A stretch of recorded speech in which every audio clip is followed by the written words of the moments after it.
तो शुरू करते हैं आज का न्यूज़। 23 जनवरी। पहले एडिटोरियल को ही आज लिए हुए हैं, कवर करेंगे। अच्छा एडिटोरियल है, अच्छी अच्छी बातें लिखी है।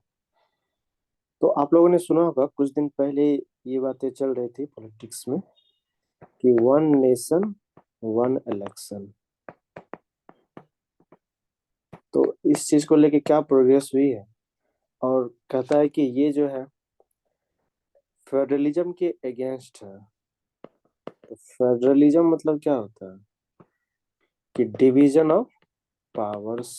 Between center and जी between center and state ना सर। हाँ, तो सेंटर और स्टेट्स के बीच जो लेजिस्लेटिव एग्जीक्यूटिव पावर का जो डिवीजन है, इसी को कहते हैं फेडरलिज्म, जो हमारे कॉन्स्टिट्यूशन के द्वारा दिया गया है, प्रोवाइड किया गया। तो समझते हैं थोड़ा सा। सितंबर 2023 तो क्या हुआ, यूनियन गवर्नमेंट सेटअप ए हाई लेवल कमेटी। तो जो यूनियन गवर्नमेंट है, केंद्रीय सरकार है, उन्होंने सितंबर 2023 में क्या किया, वन नेशन वन इलेक्शन को लेके एक हाई लेवल की कमेटी का गठन किया गया, जिसके चेयरमैनशिप कौन थे, फॉर्मर प्रेसिडेंट जो रामनाथ कोविंद जी थे। ठीक ना, ये थे तभी प्रेसिडेंट। तो कहता है क्या कि ये जो हाई लेवल कमेटी, मतलब मीटिंग हुई थी, 3 ओकेजन पे हुई थी, जिसमें जो है बहुत सारे नेशनल और पॉलिटिकल पार्टीज को, मतलब उसमें राय देने के लिए बोला गया था कि इसमें क्या क्या हो सकती है, किस चीज को लेके, कॉमन इलेक्शन को शेड्यूल को लेके। तो इस चीज पे क्या हुआ कि recently public viewers and those of eminent jurists were also solicited in this regard। तो जो पब्लिक व्यू है और जो एमिनेंट जूरिस्ट पर्सन है, तो इनका भी क्या होना चाहिए, इसमें समावेश होना चाहिए। तो कहता है कि अभी कोई डिफिनिट टाइमलाइन नहीं दिया गया इस कमिटी के, मतलब रिपोर्ट को सबमिट करने के लिए, मतलब अभी कोई फाइनल डिसीजन इस पर नहीं आई है, क्या होगा नहीं होगा। तो कहता है कि as the outcome of this exercise has the potential to alter the fundamentals of our democratic setup and reset the federal structure. अब कहता है क्या कि ये जो वन नेशन वन इलेक्शन होगा, तो इसकी वजह से क्या हो सकता है कि जो हमारे फंडामेंटल है, हमारे डेमोक्रेटिक सेटअप का, ठीक ना, मतलब हमारा जो फेडरल स्ट्रक्चर है, जो हमारे फंडामेंटल्स राइट्स मतलब कॉन्स्टिट्यूशन में लिखे हैं, उसको क्या करेगा, ये बदल देगा। तो इसलिए क्या जरूरी है कि थोड़ा सा लीगल इश्यूज, और लीगल इशू जो है इस पे एग्जामिन होना चाहिए, मतलब ये लीगली कैसे होगा, है कि नहीं है। तो समझते हैं थोड़ा सा। कहता है आर कॉमन इलेक्शंस फिजिबल। तो क्या कहता है, one of the reasons assigned in support of the one nation one election is the high amount of expenditure towards the conduct of elections। तो जो आर्गुमेंट दिया गया वन नेशन वन इलेक्शन के लिए, क्या बोला गया कि जो इलेक्शन कंडक्ट होती है, तो इसमें क्या है, एक्सपेंडिचर बहुत होती है। ये बात आप लोग को भी पता होगा कि जब इलेक्शन होता है, देखिए ढेर सारा एडवर्टीजमेंट किया जाता है, बहुत तरह के काम किया जाता है, तो इसमें जो है ना पैसे खर्च बहुत होते हैं। अगर 2014 की बात करिएगा, तो देखिए 3,870 करोड़ रुपए खर्च हुए हैं, बहुत ज्यादा अमाउंट है।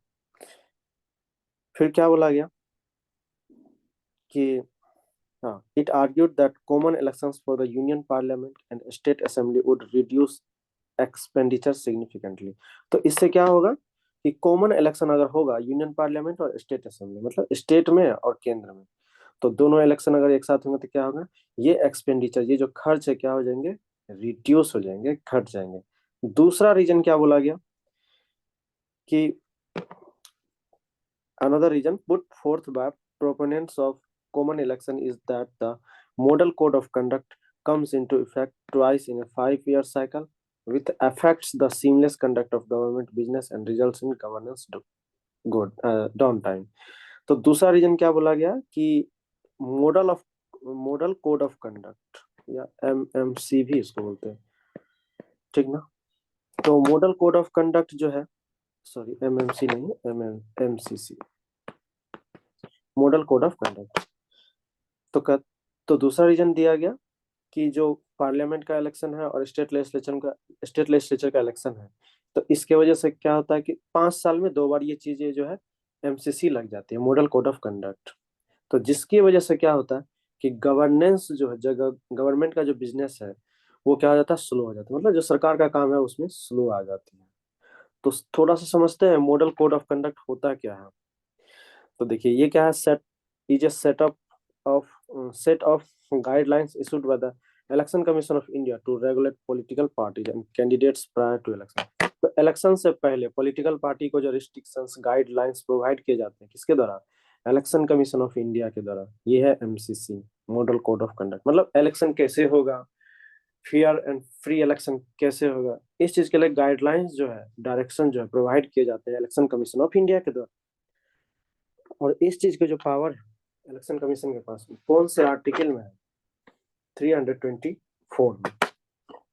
ये याद रखिएगा, आर्टिकल रिसेंटली है तो पूछ सकता है प्रीलिम्स में भी।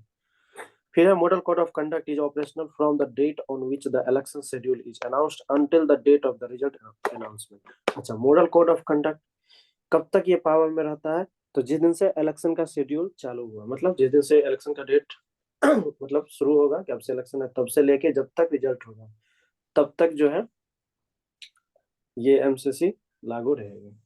मतलब इलेक्शन जिस दिन से हो रही है उस दिन नहीं, जिस दिन अनाउंस हुआ कि अब इलेक्शन होगा, एकदम शेड्यूल डेट आ गया, उसी दिन से ये एमसीसी कोड लग जाते हैं। कोड मतलब क्या होता है, लॉ होता है, कानून नियम। सर, हाँ बोलिए।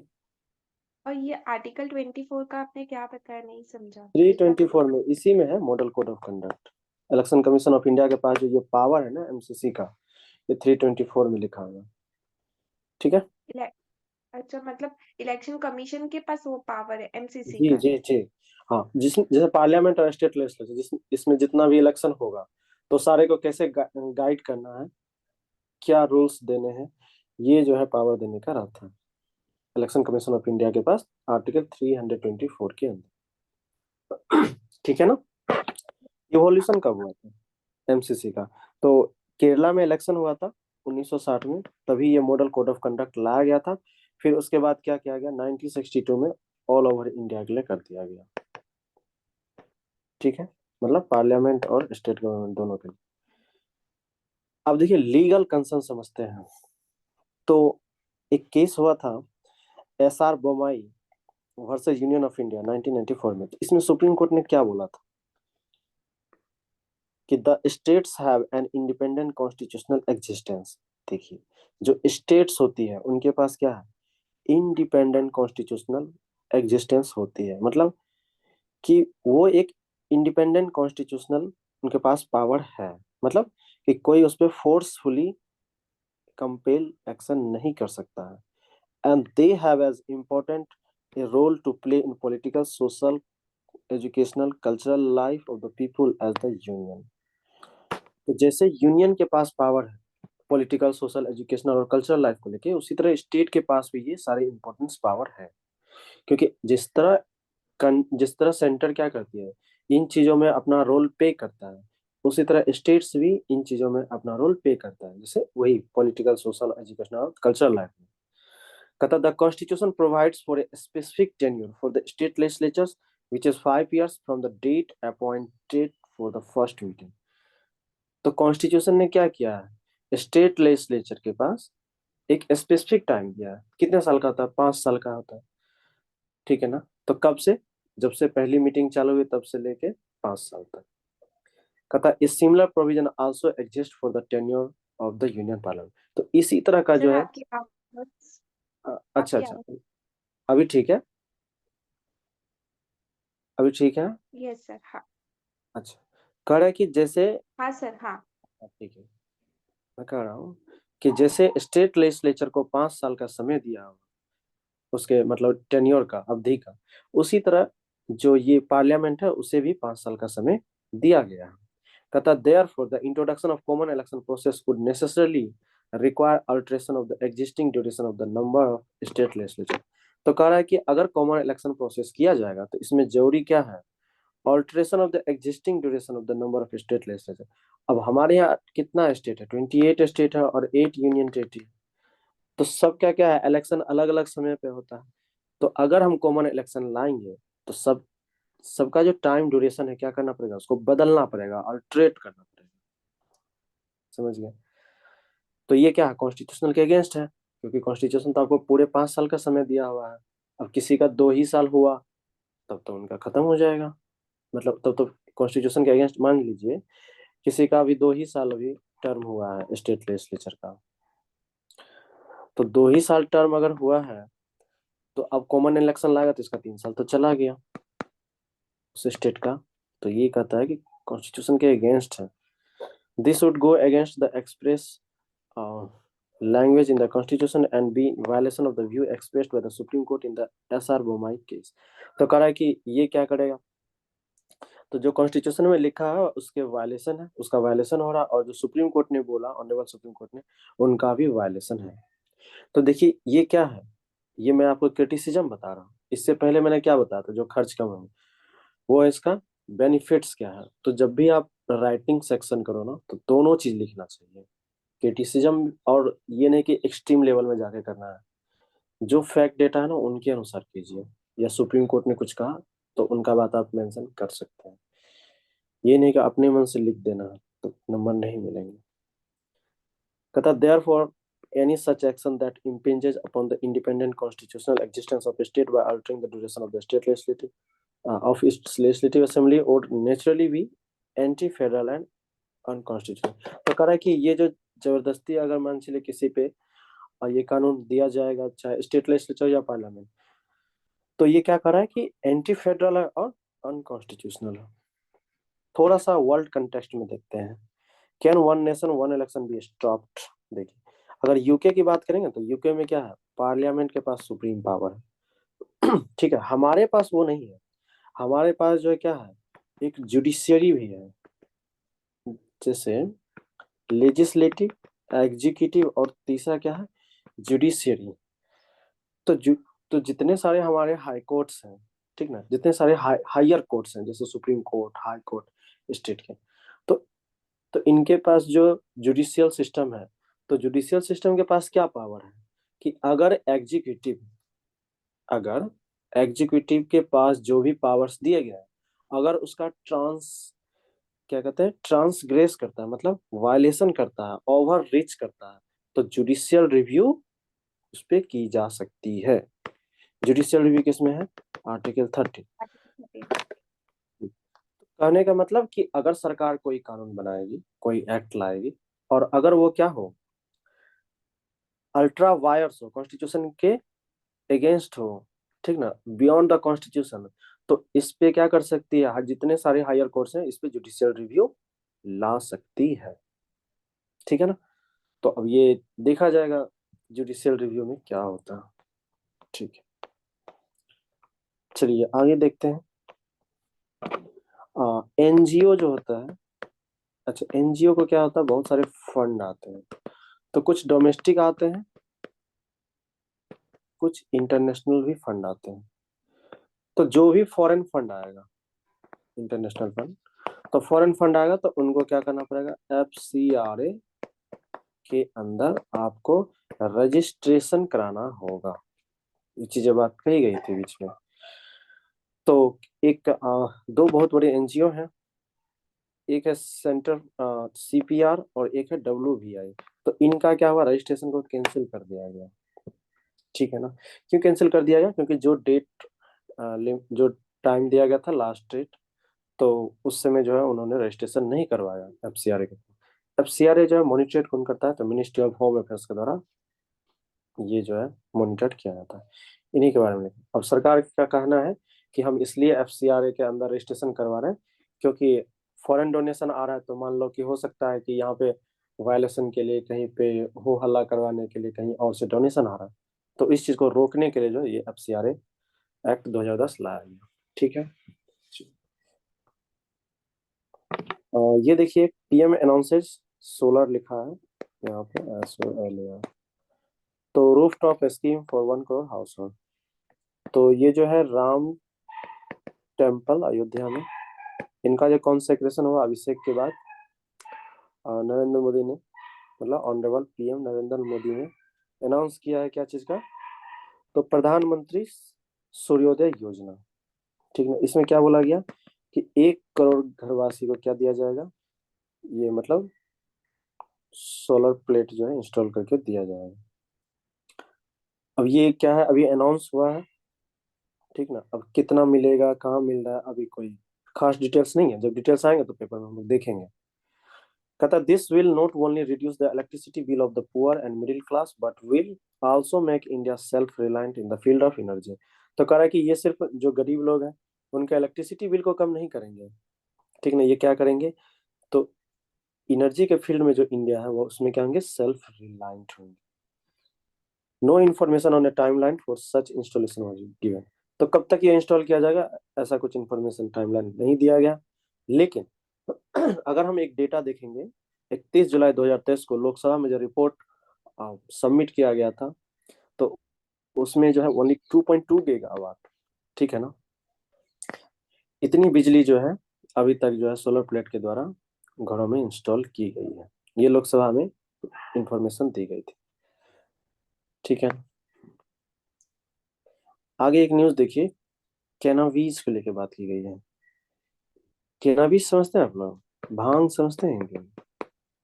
उसी का पत्ता है, भांग का पत्ता। तो इसमें क्या है कि एंटीबायोटिक्स मिला है इनके मेडिसिन प्रॉपर्टी में। तो थोड़ा सा उनको देखते हैं। कहता है cannabis has the potential to make dent in India's fight against the escalating threat of antibiotic resistance. तो क्या कह रहे हैं कि कैनाबीज के द्वारा क्या हो रहा है कि इंडिया में जो एंटी माइक्रोबियल रेसिस्टेंस थ्रेट बढ़ रहा है, इसको कम किया जा सकता है कैनाबीज के द्वारा। तो जो जम्मू के रिसर्च इंस्टीट्यूट है, उन्होंने ये केमिकल्स को खोजा है, फाइटो कैनाबिनाइट्स। तो ये कंपाउंड क्या है, कैनाबिस प्लांट्स में पाए जाते हैं। तो अभी तक जो है इसका अनएक्सप्लोर्ड है एंटीबायोटिक प्रॉपर्टी, मतलब इसको पूरी तरह से अभी लैब मतलब पूरी तरह से अभी टेस्ट नहीं किया गया। अभी और डिटेल्स आएंगे। तो इससे क्या होगा, एंटी माइक्रोबियल रेसिस्टेंट जो है इसके लिए ये क्योर होगा, मतलब इलाज किया जाएगा। अच्छा, एंटी माइक्रोबियल रेसिस्टेंस या इसी को शॉर्ट में बोलते हैं एएमआर। ये क्या है, एक major health concern worldwide. तो पूरी दुनिया में एक प्रॉब्लम है एंटी माइक्रोबियल रेसिस्टेंस। अच्छा, एंटी माइक्रोबियल रेसिस्टेंस क्या होता है, कई बार बताया, फिर भी सुनिए। जैसे मान लीजिए कि किसी व्यक्ति को डिजीज है, ठीक है ना, किसी भी मान लीजिए ये कोई बॉडी है, अब इनको अगर कोई भी डिजीज हुआ है, तो डिजीज किसके द्वारा होता है, बैक्टीरिया, वायरस, कोई भी पैथोजन के द्वारा। तो डिजीज हुआ और ये आदमी क्या कर रहा है, मेडिसिन ले रहा है, तो बीमारी का इलाज हो गया। लेकिन मान लीजिए मैं निमोनिया हो गया, किसी को निमोनिया का दवा ले रहे हैं लोग, लेकिन निमोनिया ठीक नहीं हो रहा। तो इसका मतलब कि निमोनिया जो बैक्टीरिया है वो क्या कर रहा है, वो रेसिस्ट कर गया है उस दवाई को ले, मतलब उस दवा का उस पर असर नहीं हो रहा। इसी को कहते हैं एंटी माइक्रोबियल रेसिस्टेंस। चलिए, अब कहता है according to one estimate India reported 2.97 lakh deaths in 2019। तो 2019 में इतना लोग डेथ कर गए इंडिया में, और इसका जिम्मेवार किसको ठहराया जाता है, एएमआर को, ठीक है। और कहता है कि 10 लाख लोग जो हैं और जो मरे हैं वो भी कहीं ना कहीं क्या है, एएमआर से एसोसिएटेड हैं। तो रिपोर्ट्स क्या कहती है, reports have also flagged the over use of antibiotics in India. तो क्या क्या रीजन है इसके, दो तीन रीजन इंपॉर्टेंट है कि इंडिया में एंटीबायोटिक्स का ओवर यूज किया जाता है, ठीक है ना। उसके बाद जो है एनिमल हस्बेंड्री में इसका मिसयूज होता है। जैसे जैसे सुने होंगे गाय, जो जो गाय हैं उनके गले में एक इंजेक्शन दिया जाता है, ठीक है ना, या और भी जगह इंजेक्शन दिए जाते हैं एंटीबायोटिक्स के लिए। तो एंटीबायोटिक्स का दिया, तो जो दूध हम लोग खा रहे हैं, तो दूध में भी क्या है, एंटीबायोटिक्स का प्रॉपर्टी आ रहा है। तो ना चाहते हुए हम क्या कर रहे हैं, एंटीबायोटिक्स खा रहे हैं। और एंटीबायोटिक्स क्या है, तभी खाना चाहिए जब डॉक्टर सलाह दे।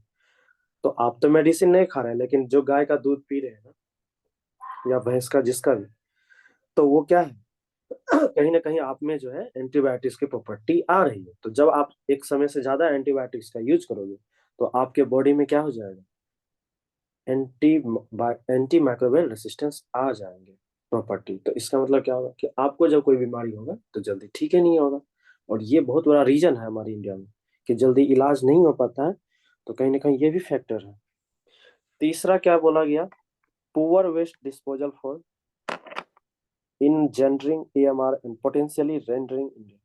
तो वेस्ट मैनेजमेंट जो है ये हमारे यहाँ सही से नहीं है, और इसी के चलते AMR capital of the world है हमारा India. In the new study published in the journal ACS Infectious Disease, researchers tested the antibacterial properties of tetrahydrocannabinol। अब ये क्या, इसको शॉर्ट फॉर्म में बोल सकते हैं THCVD। तो ये क्या है, एक फाइटोकैनाबिनाइड है, मतलब जो कैनाबिनाइड्स है ना, उससे जो प्रॉपर्टी निकला है वही सेमी सिंथेटिक है, मतलब इसको आर्टिफिशियली बनाया गया है। तो ये जो है किसके काम करता है, तो स्टेफाइलोकोकस और ऑरियस। तो ये क्या है, एक बैक्टीरिया है। इसी बैक्टीरिया के द्वारा पूरी दुनिया में जो है लोग मरते हैं ज्यादा, मतलब सेकेंड मोस्ट नंबर है ये, इनके द्वारा लोग जो है मरते हैं इस ये बैक्टीरिया किस को। एक्टिविटी से ना, क्या बोले, किस किससे लोगों की डेथ होती, ये जो साइट क्या लिखा ये हुआ है है ना साइट। हाँ। स्टेफाइलोकोकस। तो ये जो बैक्टीरिया है, इस बैक्टीरिया के द्वारा मतलब पूरी दुनिया में सबसे ज्यादा, मतलब सबसे दूसरा सबसे ज्यादा मरने वाले लोगों की संख्या है। मतलब इस बैक्टीरिया, ये जो बैक्टीरिया है सेकेंड रिस्पॉन्सिबल है पूरी दुनिया में जो लोग मरते हैं एएमआर से। मतलब ये बैक्टीरिया क्या है, एंटी माइक्रोबियल रेसिस्टेंस है इसमें। ठीक है, तो सेकेंड मोस्ट नंबर है। तो फर्स्ट नंबर कौन है, पता करके बताइएगा। अच्छा, कल जो एक दिए थे क्वेश्चन, इन्होंने लिखा था मानवी जी ने कि जो सबसे ज्यादा एक्सपोर्ट है बांग्लादेश किसको करता है, यूएसए को। सही था आपका जवाब। और दूसरा किसको एक्सपोर्ट करता है सबसे ज्यादा, इंडिया को। चलिए, ये थोड़ा सा समझिए आइसबर्ग। पहले तो याद रखिए कि इस वर्ल्ड्स लार्जेस्ट आइसबर्ग, उसका नाम क्या है। सर आपकी आवाज नहीं आ रही है। आपके साथ नेटवर्क में इश्यूज है। आपको मानवी जी आवाज आ रही है, बताना एक बार। जी अभी जी, आ रही, अभी आवाज आ आ रही है रही है। सर। ठीक। तो वर्ल्ड्स लार्जेस्ट आइसबर्ग, इसका क्या नाम है, A23A। तो ये अंटार्कटिका में है, ठीक है ना, ये फिगर है। कहता the iceberg named A23 is nearly more than twice as the size of Greater London. अच्छा, इसका साइज कितना कह रहा है, तो जितना लंदन आप देख रहे हैं इसका 2 गुना साइज है। किसका, A23A का, आइसबर्ग का।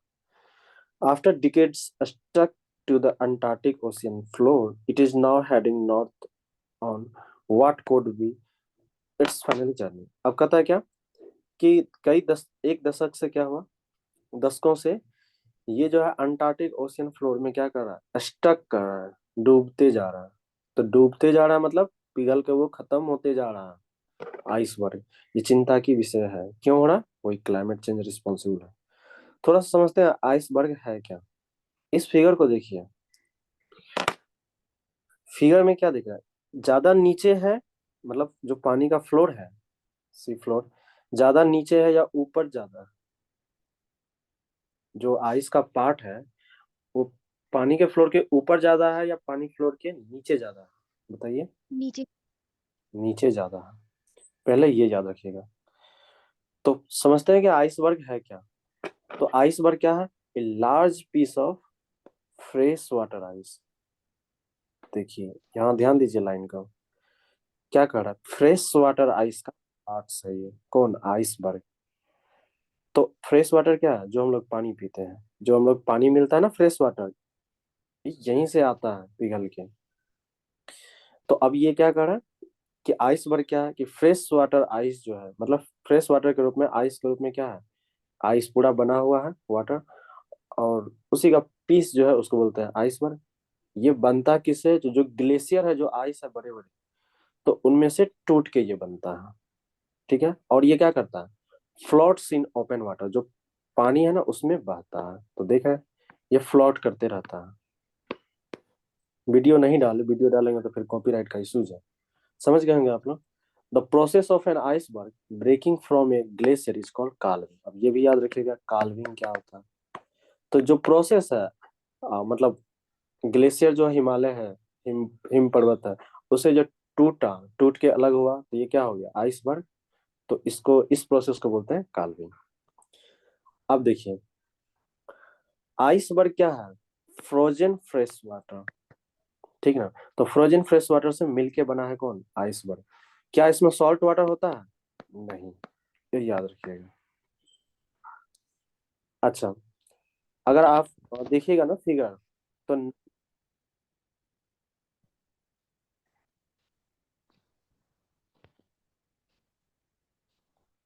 अब देखिए, तो क्या कह रहा है कि आइसबर्ग जो है फ्रोजन फ्रेश वाटर से मिलके बना था, ना कि सॉल्ट वाटर से। एकदम इंपॉर्टेंट है, याद रखिएगा। कहता है कि अब इसका अगर फिगर देखिएगा तो 90% इसके क्या है, अंडर वाटर है। हाँ, अंडर वाटर आइस। तो ये जो आइस का पीस है ये क्या है, 90% जो है अंडर वाटर है, और 10% अपर है, वाटर के अपर है।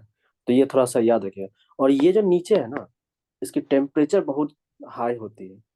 मतलब हाई मतलब ज्यादा नहीं, नीचे ज्यादा है। तो -15 डिग्री सेल्सियस से लेके 20 डिग्री सेल्सियस, ये भी याद रखिएगा। फॉरेन हाइट में भी याद रखा कीजिए, यहाँ से भी पूछते हैं क्वेश्चन, ठीक है ना। लेकिन अच्छा, ये जो सराउंडिंग है ये, तो सराउंडिंग का क्या होगा, टेम्परेचर नॉर्मल होगा जैसा एनवायरनमेंट का, ठीक है ना। चलिए, थोड़ा सा सपोर्ट कीजिएगा प्लीज, लाइक शेयर और सब्सक्राइब, जो भी आपके फ्रेंड सर्कल में जिनको जरूरत है। ये नहीं कि यूपीएससी के लिए मैं बता रहा हूँ, यूपीएससी हो गया, जुडिशियरी हो गया, स्टेट कंपटीशन एग्जाम, या जो जनरल एग्जाम है उनको भी ये काम आएगा, ठीक है। चलिए, थैंक यू।